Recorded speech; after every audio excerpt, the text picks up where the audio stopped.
नमस्कार, मैं डॉक्टर सरिता मिश्रा आपका स्वागत करती हूं अपने चैनल पर। आज हम लोग पढ़ेंगे diffusion, active and passive transport and osmosis.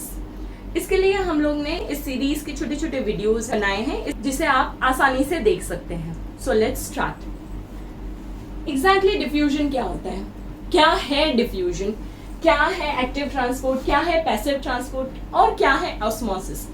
क्या डिफरेंस है इन सभी तरह के मूवमेंट्स में, ये तरह के मूवमेंट्स किस चीज को रिफर करते हैं, ये सारी चीजें हम इस वीडियो में जानेंगे। ये इस तरह की जानकारी के लिए आप हमारा चैनल सब्सक्राइब कर सकते हैं। So let's start. कोई भी मॉलिक्यूल या आयन जिसका अपना एक रैंडम मूवमेंट होता है, हमें पता है हर एक मॉलिक्यूल का अपना एक रैंडम मूवमेंट है, एक अपने एक पेस पे वो वाइब्रेट करता है और इस वजह से उसकी मूवमेंट होती है, बेसिक मूवमेंट उस वजह से होती है।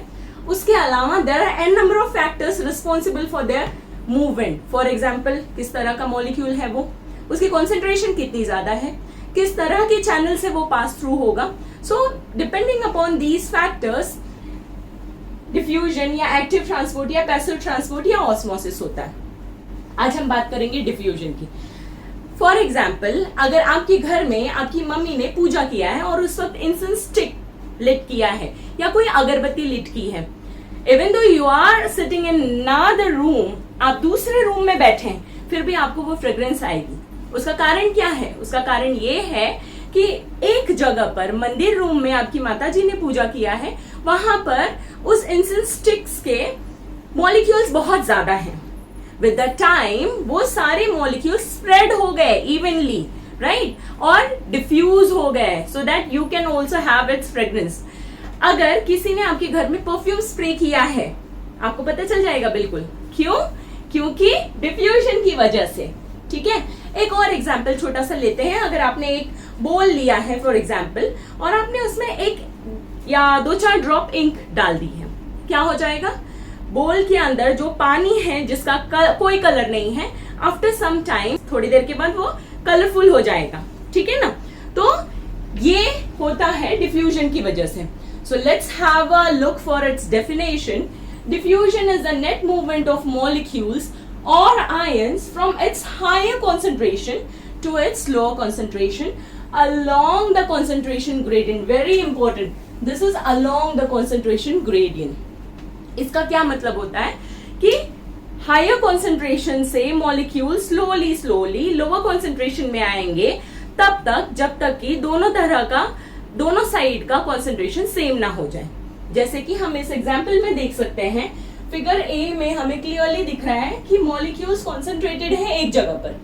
कुछ समय के बाद ये सारे मॉलिक्यूल्स इवनली डिस्ट्रीब्यूटेड हो जाएंगे and this is because of the diffusion. दूसरा एग्जांपल हम फिगर डी और ई में देख पाएंगे कि यहाँ पर बहुत सारे मॉलिक्यूल्स हैं सेल के बाहर, जहां उनकी कॉन्सेंट्रेशन बहुत ज्यादा है। कुछ समय के बाद वो सारे मॉलिक्यूल्स अंदर आ गए, इतनी देर तक अंदर आए हैं जब तक कि दोनों तरह का, outside the cell and inside the cell, दोनों के कॉन्सेंट्रेशन सेम ना हो जाए। They are evenly distributed in diffusion. Movement of molecules and ions will be along the concentration gradient from higher concentration to lower concentration. There is one more example, एक और example मैं देती हूँ। यहाँ पर एक ये एग्जाम्पल है, ओवल एक स्ट्रक्चर बलून जैसा जो आपको दिख रहा है, ये है एल्वियोलाई। ठीक है, आपके रेस्पिरेटरी सिस्टम का एक यूनिट है, स्मॉलेस्ट यूनिट है। अब इस एल्वियोलाई में, जैसे ही मैंने कहा रेस्पिरेटरी सिस्टम, इसका क्या मतलब होगा कि जो आपको ब्रीदिंग में हेल्प कर रहा है। ठीक है, you inhale and you exhale, right. When you inhale there will be a mixture of gases, बहुत सारी तरह की गैसेस होंगी जो हमारे एनवायरमेंट से, हमने उसे इनहेल किया। Now will be concentrating only on oxygen and carbon dioxide. अब हम सिर्फ ऑक्सीजन और कार्बन डाइऑक्साइड की बात करते हैं। ठीक है, यहाँ पर हमें दिख रहा है कि इनहेल्ड गैस में ऑक्सीजन का कॉन्सेंट्रेशन ज्यादा है ना? किससे कंपेयर किया है आपने, किससे ज्यादा है वो? यहाँ एक और स्ट्रक्चर है, एक पाइप जैसे सिस्टम दिख रही है, ये पाइप जैसे सिस्टम है कैपिलरी, जिसमें कि कॉन्सेंट्रेशन ऑफ गैसेस की हम बात करें, specially focusing on oxygen and carbon dioxide, तो यहाँ पर ऑक्सीजन का कॉन्सेंट्रेशन लो है, राइट। सो ऑक्सीजन का concentration inside the alveoli is higher than concentration inside the capillary. अब हम बात करते हैं कार्बन डाइऑक्साइड की. कार्बन डाइऑक्साइड का कॉन्सेंट्रेशन लो है. कहाँ लो है?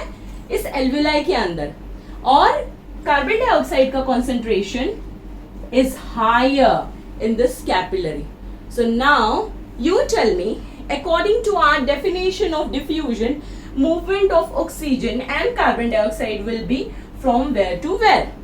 As you can have a look over here, clearly we know oxygen की कॉन्सेंट्रेशन यहाँ पे बहुत ज्यादा दिख रही है, तो कहाँ से होगा?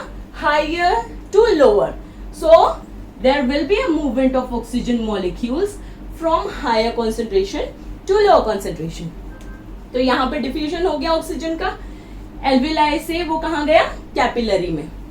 और कार्बन डाइऑक्साइड की हम बात करें तो कार्बन डाइऑक्साइड क्योंकि कैपिलरी में बहुत ज्यादा है और एल्विलाई के अंदर बहुत कम है, तो इसकी मूवमेंट होगी फ्रॉम कैपिलरी टू एल्विलाई. ठीक है, तो ये हो गया डिफ्यूजन का एक और एग्जाम्पल. बाकी का हम अगले वीडियो में देखेंगे. नमस्कार. Stay tuned for more videos. Thank you.